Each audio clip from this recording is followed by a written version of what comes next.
Man City, not the same team, after entering new phase under Pep Guardiola. In conversation with Sky Sports' Pat Davison, striker Erling Haaland details what has changed at Man City since key players left and new ones joined this summer. Erling Haaland has admitted that Manchester City are not the same team anymore, and they must adapt a little as they enter a new phase under Pep Guardiola. 5 key players from City's treble-winning side, Kevin De Bruyne, Ilkay Gundogan, Kyle Walker, Ederson, and Manuel Akanji, left in the summer and took with them the experience of winning a combined 25 Premier League titles. In their place arrived new faces such as Ryan Cherki, Ryan Ait-Nouri, Tijani Reinders, James Trafford, and Gianluigi Donnarumma. Also gone from Pep's backroom staff are 3 important assistant coaches in Joan Malillo, Inigo Dominguez, and Carlos Vicens, replaced by Jurgen Klopp's former assistant manager Pep Lijnders and ex-City defender Kolo Touré. All this has meant that Haaland, who is in his 4th season at the Etihad, knows he must step up. A lot of important people left, so new people have to come in and make a difference, and people that have been here for years like me have to take more responsibility, says Haaland in an exclusive interview ahead of Sunday's Manchester Derby, live on Sky Sports. I have to guide the team. I have to help the new ones to come in as quick as possible, because it's not easy to come into a new country and perform straight away. We need to help each other. We need to understand that the past is the past, and we're not the same team anymore. We have to use it in a positive way. We have other qualities now, and we have to adapt. In the end, the most important thing is we have to win games. City will be hoping to get back to winning ways after back-to-back Premier League defeats to Tottenham and Brighton. But questions remain over what this new iteration of City can offer. Pressed on the difference between this remodeled City side and teams of old, Haaland says, "We played a way that we won everything, which was amazing, and now I think football is changing. You saw PSG and Liverpool last year just absolutely running over people, and you have to adapt. You have to, of course, stick to your principles, but you have to adapt a little bit with the people you play with." City have won 5 of their last 8 Premier League matches against Man United, but failed to win either game last season for the first time since 2020-21. In fact, United have inflicted 25% of Guardiola's total home league defeats as City boss. Haaland knows that record needs improving. What's sure is City has to win things, he continues. We have to win games, and we have to fight for titles. That's what we have to do. As for pressure on himself, the Norwegian tends to take things in his stride. But that is not to say he never experiences nervous energy, especially ahead of big derby matches. It's a lot on me. I get it. I totally agree that's how it should be. Again, it's about finding positive things. It's about trying to turn it around and helping the team to achieve things. That's why I'm here.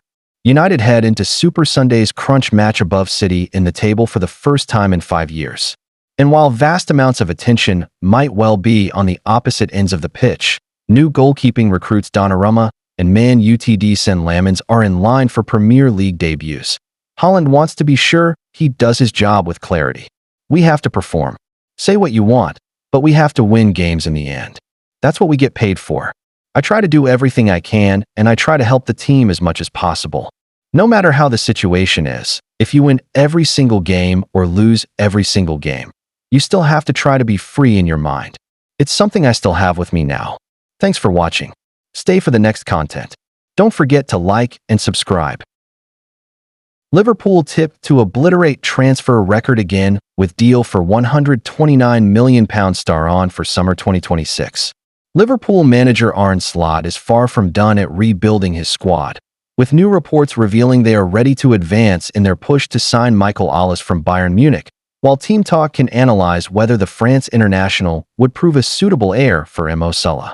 The Reds may have cantered to the Premier League title last season by a 10-point margin, but that did not stop Slot from significantly upgrading his side, launching an unprecedented £440 million outlay on several high-quality new signings. And while Liverpool did claw back a large proportion of the record-breaking €509 million, €600 million spent on new players, the summer of 2025 will still go down in the Anfield history books.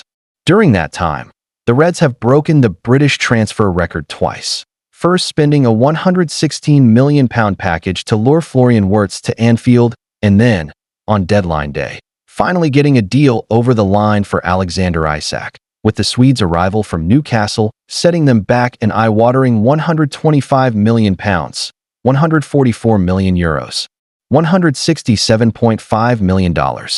However, an even greater expense could be coming Liverpool's way as they prepare to consider life after Mo Salah, who recently signed a new deal to keep him at Anfield until summer 2027.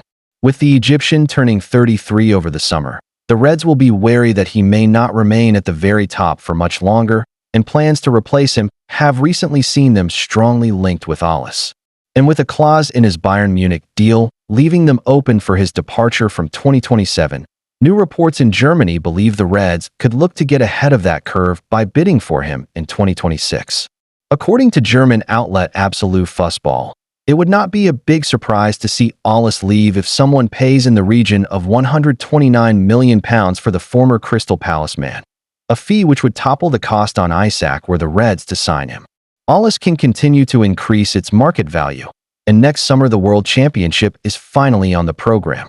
They wrote, "Will he be the cash cow of the Munich people?" Offers in the amount of 150 or 160 million euros from clubs of the quality class Paris Saint-Germain, Manchester City, or Liverpool FC would then not be a big surprise. Would Alice prove a worthwhile successor to Mo Salah at Liverpool? Before asking whether Alice could prove a worthy successor of Salah at Anfield, it's probably worth noting that the Reds could scour the globe and never find a player to match the incredible output the Egyptian has enjoyed while in the Premier League. Having shattered numerous records during his time on Merseyside, Salah currently sits third on their all-time top goalscorers list with 246 goals, still some 100 adrift of Ian Rush's record tally. Salah is also fourth on the all-time Premier League record goalscorer list. His current tally of 187 trails Alan Shearer's record 260 mark by 73 at the time of writing. Alice, still only 23, has made huge strides with 43 goal contributions last season and 4 goals in 4 games this term. Now the star of his Bundesliga side, he is seen as a top talent. Liverpool, unafraid to spend big, could view him as Salah's long-term heir, even if it takes a record £129 million move. How Salah and Alice compared last season. Games: Alice 34, Salah 38. Goals: Alice 12, Salah 29. Assists: Alice 15, Salah 18. Take-ons completed per 90 minutes. Alice 2.8, Salah 1.6. Crosses completed per 90 minutes. Alice 0.7, Salah 0.5. Touches in opposition box per 90 minutes. Alice 6.3, Salah 10.6. Shot accuracy: Alice 62.1%, Salah 58.7%. Thanks for watching. Like and subscribe. Adam Wharton prefers Liverpool move. Dave Akop can reveal that Adam Wharton, at this stage, appears to prefer a move to Liverpool FC over other suitors. The summer transfer window has come and gone, with Arne Slot repeatedly telling the media that he is more than happy with all the Liverpool incomings made over the summer. But the Dutchman has also suggested it was a pity that the club did not manage to secure Marc Guéhi as a deadline day signing after it collapsed at the 11th hour. In addition to the center-back position, another area that needs to be future-proofed is the N0.6 position. Thanks to the title-winning displays of Ryan Gravenberch, Liverpool's recruitment team were not pressed into having to secure a top-class holding midfielder after losing out on Martin Zubimendi last summer. Meanwhile, Slot clearly sees Wataru Endo as a squad player and does not appear to trust the Japan international in his midfield to start Premier League games. And with some perceived strengthening left still to do, Dave Akop can reveal that the Anfield club has a serious interest in Crystal Palace's Adam Wharton. The Crystal Palace number 6 is understood to favor a move to Anfield over other suitors. Real Madrid is also keeping a key eye on Wharton, according to Spanish reports. Any transfer fee is expected to be in excess of £60 million, including add-ons. The N0.20 could make the move to Liverpool as soon as January, depending on how Liverpool approaches the winter window. The 21-year-old Englishman has quickly stamped his authority in South London since arriving from Blackburn Rovers for a fee that could reach £22 million in January 2024. At that time, Palace were paying a hefty amount for a teenager coming out of the Championship, but it already looks like money well spent. Since then, he has made 49 appearances for the Eagles and was trusted to start in the FA Cup final victory against Manchester City in May of this year, a landmark moment in both his career and the club's history. His composure and maturity on the ball have made him a mainstay in Oliver Glasner's midfield. Wharton has also started every single game for Palace this season, including the Community Shield win over Liverpool and both legs of their UEFA Conference League qualifier, underlining the faith placed in him by the coaching staff. His consistency has made him one of the first names on the team sheet. His pathway to the senior England squad has been just as rapid. After debuting for the Young Lions at under-19 level, he earned his first senior cap in June 2024, coming on as a substitute in a 3-0 win over Bosnia and Herzegovina. Though yet to score for his country, his inclusion in Gareth Southgate's 26-man squad for Euro 2024, even if unused, shows just how highly he's rated. With his blend of technical quality, tactical intelligence, and tireless work rate, Wharton is now regarded as one of the most exciting young midfielders in English football, and his ceiling appears to be getting higher with every game. Thanks for watching. Like and subscribe. Carlos Baleba to Manchester United transfer twist as Brighton confirm key departure. The latest Manchester United transfer news as they continue to track Carlos Baleba behind the scenes. Brighton and Hove Albion have confirmed they have parted ways with technical director David, whereas Manchester United continue to mull over a proposed approach for Carlos Baleba. Weir, who has worked in the backroom setups at Rangers, Aston Villa, and Brentford, joined the Seagulls in 2018 as loan manager. Having held that position for 4 years, the ex-Scotland international became technical assistant for nearly half a year before eventually taking on the role of technical director. David has served our club well, but we now wish to refresh our technical area with new leadership and direction, Bloom said. I'd like to thank David for everything he has done for us, and to wish him well for the future. Weir's departure signifies a shift within Brighton's recruitment department, which may alter how United approach potentially bringing Baleba to Old Trafford. At this stage, there are no signs Weir's exit may disrupt the Reds' plans, but it may lead to the Seagulls having an even harder stance on transfer negotiations. Brighton are renowned for their tough but efficient approach in the market, often extracting maximum value for their players, and a change in leadership could reinforce that strategy even further. During the summer transfer window, United were quoted an eye-watering £100 million to sign Baleba, which was unfathomable due to the money they had already spent on players. The Manchester Evening News understands that United were relaxed about missing out on the 21-year-old as they were willing to wait until 2026 to complete a deal if necessary. Their recruitment team sees Baleba as a long-term investment, someone who could add both physicality and technical balance to their midfield. So far this season, Baleba has continued his progression, starting in all 3 Premier League matches prior to the international break and impressing with his composure and ball-winning abilities. His performances have only increased speculation about a future move, and with Brighton's proven track record of selling players to top clubs at premium fees, United know they will need to plan carefully. Crystal Palace's Adam Wharton and Nottingham Forest's Elliot Anderson have also been linked with United in recent weeks as they start to plan for the January transfer window and beyond. Still, Baleba remains high on their radar, and his situation will likely be closely monitored as the Seagulls adjust to their new leadership structure. Like and subscribe. Arsenal winger under pressure to deliver amid fierce competition. Martinelli searching for improvement as Arsenal push for progress. Arsenal's return to Premier League action this weekend against Nottingham Forest comes with a spotlight firmly on Gabriel Martinelli. The Brazilian winger has been one of Mikel Arteta's most trusted players over recent seasons, yet his recent form has raised questions about his place in the side. After a subdued performance in the defeat at Anfield before the international break, Martinelli's role has become a subject of debate among supporters and pundits alike. Why Martinelli needs improvement? Martinelli's work ethic and determination have never been doubted, but the spark that once made him a decisive figure in Arsenal's attack appears to have faded. His statistics from last season underline the point.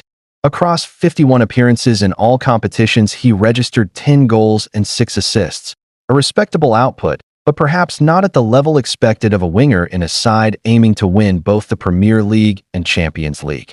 One moment at Anfield highlighted the concerns.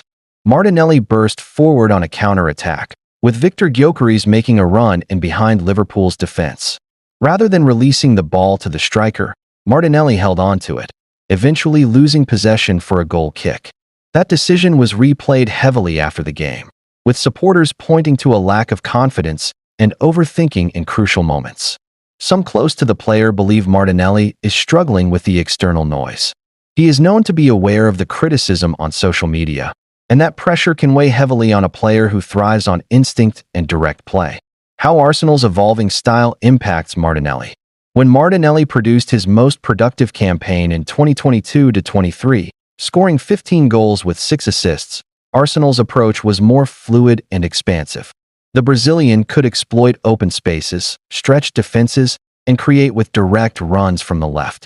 Since then, Arteta has adapted Arsenal's style. The focus has shifted to more control, structured possession, and patience in build-up play. This approach has delivered consistency in league finishes, but it does not necessarily suit Martinelli's explosive attributes. Last season was disrupted by injuries, both for Martinelli himself and for other attacking players. Arsenal often faced opponents who defended deep, forcing the Gunners into wide deliveries and repeated crosses.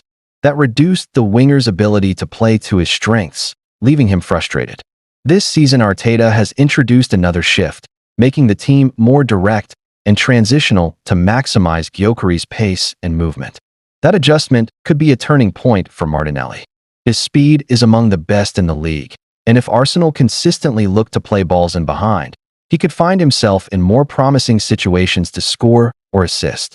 Increased competition for places. Arsenal's summer signings have intensified competition in attack. Eberechi Eze adds creativity and versatility, while Noni Madueke provides another wide option alongside Leandro Trossard. Eze has already featured on the left. Madueke has played both flanks, and Martinelli himself admits the fight for places mirrors his battle with Vinicius Jr. for Brazil. What it means for Martinelli.